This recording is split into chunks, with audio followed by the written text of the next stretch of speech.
முதல்வர் விஜய் அவர் பேச மாட்டாரு. அவர் வாயையே தொறக்க மாட்டாரு. வாயை தொறங்க முதலமைச்சர் சார் அப்படின்னு தொடர்ந்து கதறிக்கிட்டு இருந்த திமுகவினர்கள் அவங்க எல்லார் முன்னாடியுமே இன்னைக்கு அனல் பறக்கும் ஸ்பீச் முதல்வர் விஜய் பேசியிருக்காரு. முக்கியமாக இன்னைக்கு அவர் சொன்ன ஒரே ஒரு ஒத்த வார்த்தை, அந்த வார்த்தையை கேட்டுக்கிட்டு ஐயையோ ஐயையோ அப்படின்னு தலையில் வாயில் அடிச்சுக்கிட்டு திமுகவினர்கள் முக்கியமாக உதயநிதி கதறுன்னு கதறியிருக்காரு. ஸோ அதை தொடர்ந்து ஒருத்தரையும் நான் விட மாட்டேன் அப்படின்னு முதல்வர் விஜய் அவர் பேசின அந்த பேச்சு அலறி அடிச்சுக்கிட்டு சட்டசபை விட்டையே இன்றைக்கி திமுகவினர்கள் அலறி அடிச்சுக்கிட்டு வெளியே ஓடியிருக்காங்க. ஸோ அந்தளவுக்கு யாருமே எதிர்பார்க்காத அனல் பறக்கும் ஸ்பீச்சை முதல்வர் விஜய் பேசியிருக்காரு. ஸோ அந்த வீடியோ கிளிப்பிங் எல்லாத்தையுமே இங்கே நீங்களே பாருங்கள். பல டிபார்ட்மெண்ட்லயும் மறுபடியும் சொல்றேன், கட்சி நிதின்ற பேர்ல அடிச்ச கொள்ளைய ஒன்னா கவர்மெண்டோட கஜானாக்குள்ளேயே கொண்டு சேர்த்துக்கிட்டே இருக்கிறாங்க.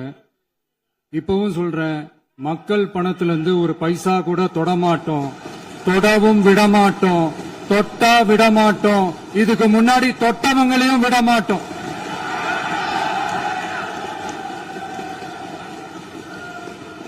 ஒவ்வொரு ஊழலா வெளியில வரும் போலே, ஒவ்வொரு வேஷமா கலைஞ்சிரும் போலே இங்க இருக்கிற பேரு நடுங்கி போய் இதுல நம்ம மேல அவதூறு வேற.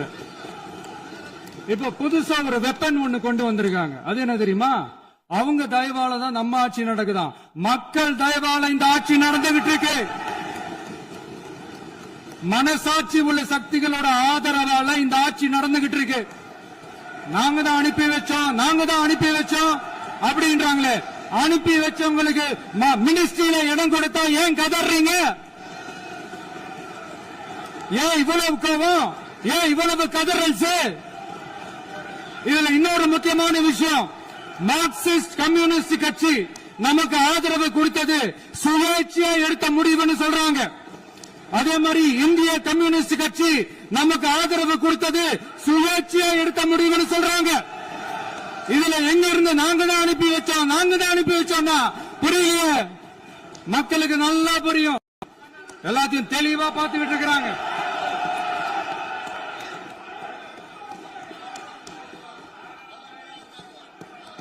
முதலமைச்சர் கண்டிப்பாக பண்ணலாம். மாண்பு முதலமைச்சர்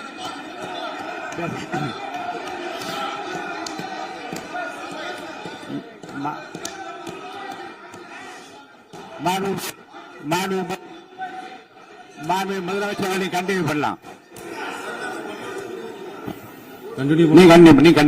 நீ கண்டினியூ பண்ணலாம்.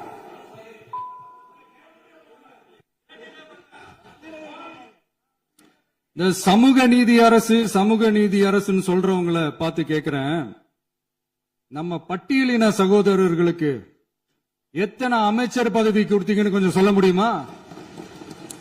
ஆனா நம்மளுடைய அரசுல 8 அமைச்சர் பதவிகள் யாருக்கு? நம்ம பட்டியலின சகோதரர்களுக்கு. எல்லாம் நம்ம அண்ணன், நம்ம தங்கச்சிங்க. அண்ணல் அம்பேத்கர் அவர்களுடைய கிட்டத்தட்ட 100 ஆண்டு கால கனவு இப்ப நிறைவேறி இருக்கு. நான் ஏன் கொஞ்சம் சவுண்டா பேசுறேன் அப்படின்னா அவங்களுக்கு கேட்கணும்ன்றதுக்காக தப்பா எடுத்துக்காங்க. அதே மாதிரி பெண்களோட பாதுகாவலர் நாங்க தான் அப்படின்னு சொல்லிக்கிறவங்கள கேட்கிறேன், எத்தனை பெண்களுக்கு அமைச்சர் பதவியில இடம் கொடுத்தீங்க கொஞ்சம் சொல்ல முடியுமா? எங்க அரசுல 4 சகோதரிகளுக்கு அமைச்சர் பதவி கொடுத்திருக்கிறோம்.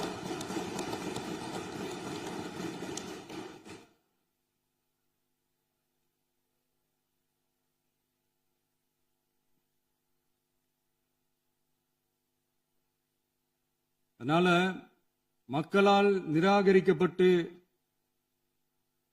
மக்களால் அகற்றப்பட்டவங்களுக்கு ஒண்ணு சொல்லிக்கிறோம், தப்பே செய்ய மாட்டோம், செய்ய மாட்டோம், நேர்மையா தான் இருப்போம், நியாயமா தான் இருப்போம் அப்படின்னு சொல்றவங்களால மட்டும்தான் கூட்டணி ஆட்சி அமைக்க முன்வரும்.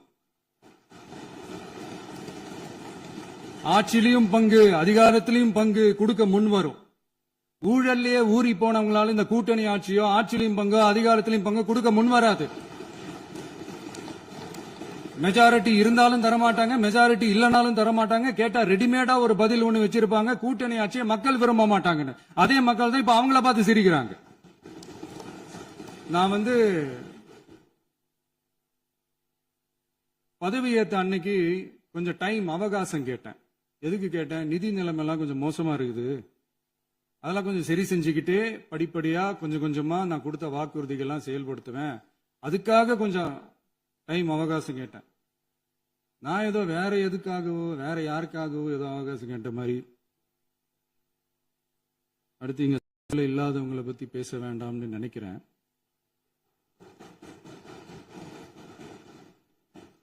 இங்க நம்மளை பத்தி அவதூறு பரப்புறதோட மட்டும் இல்லாம இப்ப நம்ம மக்கள் மேலேயும் அவதூறு பரப்ப ஆரம்பிச்சிட்டாங்க. மக்கள் நமக்கு ஓட்டு போட்டது தப்பான், குடும்பம் குடும்பமா நமக்கு ஆதரிச்சது தப்பான். இது இப்ப இல்ல, நான் சொல்றது எம்ஜிஆர் அவர்கள் காலத்திலிருந்தே. அப்பவே அவர் ஜெயிச்சப்போ அதே மக்களை தப்பு தப்பா பேசுறது. மக்கள் என்ன பண்ணிட்டாங்க, எம்ஜிஆர் என்ன பண்ணிட்டாரு, எம்ஜிஆர் என்ன இது பண்ணிட்டாரு. 50 வருஷமா ஒரே டெக்னிக்கா.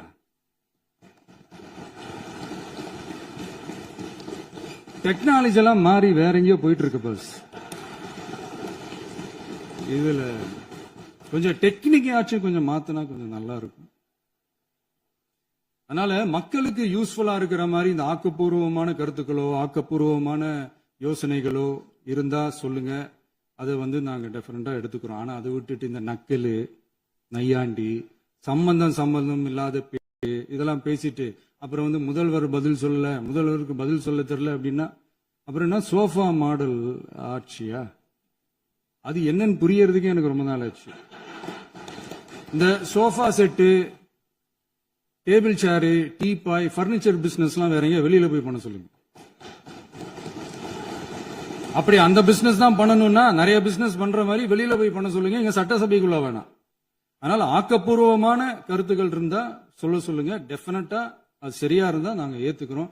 எனக்கு ஒரு குட்டி கதை ஒண்ணு ஞாபகம் வருது, சொல்லாமா? ஒரு ஊர்ல ஒரு பெரியவர் வெயில் ரொம்ப ஜாஸ்தியா இருக்குன்னு சொல்லிட்டு கண்ணுக்கு மேல கை வச்சுக்கிட்டு இப்படி சுத்தி முத்தி தேடிக்கிட்டு இருந்தாராம். அப்ப கூட இருந்த ஒரு சின்ன பையன் என்ன தேடுறீங்க அப்படின்னு கேட்டானா. அதுக்கு அந்த பெரியவர் சொன்னாரா, அது ஒண்ணு இல்ல தம்பி, உங்க அப்பா இங்கதான் இருப்பாருன்னு சொன்னாங்க, அதான் தேடிக்கிட்டு இருக்கேன். எங்க உங்க அப்பாவையா கா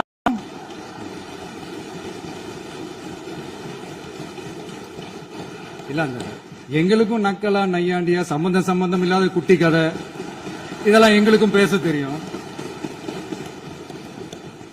அந்த கதையில பெரியவர் அப்படி சொன்னாராம், தப்பா எடுத்துக்காதீங்க. அந்த கதையில பெரியவர் அப்படி கேட்டாராம்.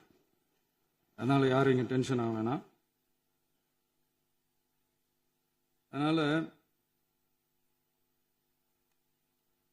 இன்னொரு என்னுடைய உரையை முடிக்கிறதுக்கு முன்னாடி